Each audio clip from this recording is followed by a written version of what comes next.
Hi everyone, my name is Cynthia Maninda Rahab, and this time I will presentation about semantic. So, let's go to the topic. So, what is semantics? Semantic is the study of meanings of words, phrases, and sentences.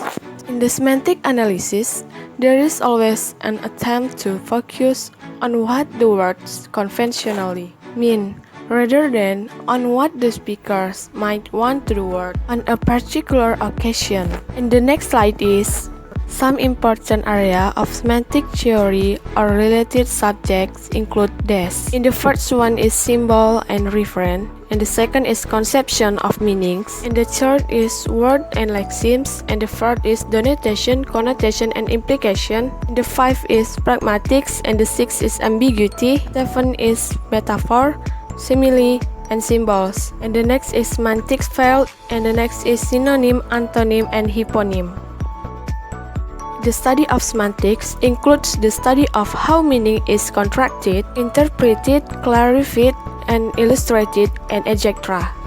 And the next is referential or denotative meaning. Referential meaning is primary while connotative meanings is secondary. Theory of meanings based on the first is the theory of abstraction or referential theory, also called the theory is signification. This theory recognizes the following three components of meaning. The first one is the sound form or the linguistic sign. The second is the concept underlying the form, and the last is the actual referent, that part of the extra linguistic word.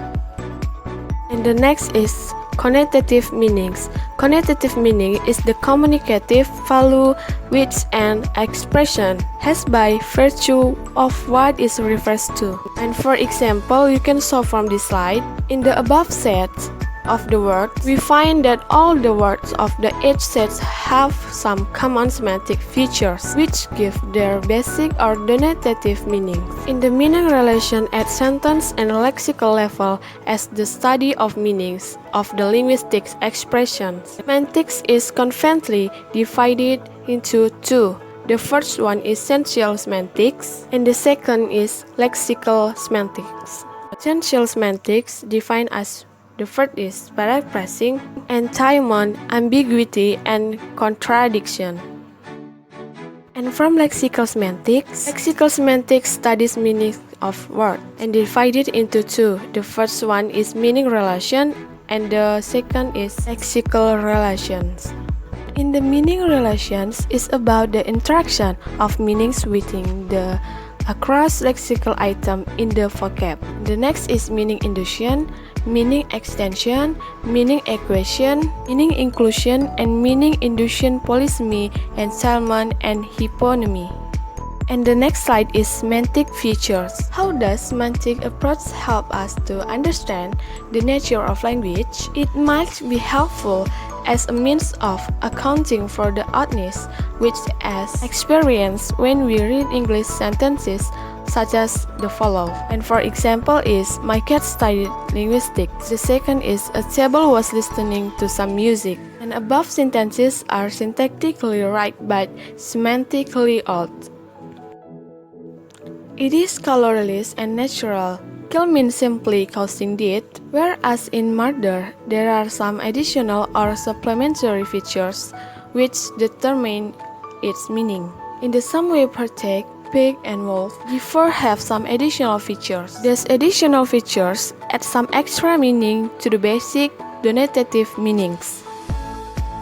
The next is harmonymy. It is involved two or more lexical items and having some shape either in the form of pronunciation or spelling. Associative meanings. In associative meanings, you might have association or connotations attached to a word. For example is, like needle which leads you think of painful whenever you encounter the said word. This association is not treated as the conceptual meaning of needle. The next slide is conceptual meanings. Conceptual meanings cover those basic essential components of meaning which are conveyed by the literal use of a word. And for example, some of the basic components of the word like needle in English may include thin, sharp, steel instrument.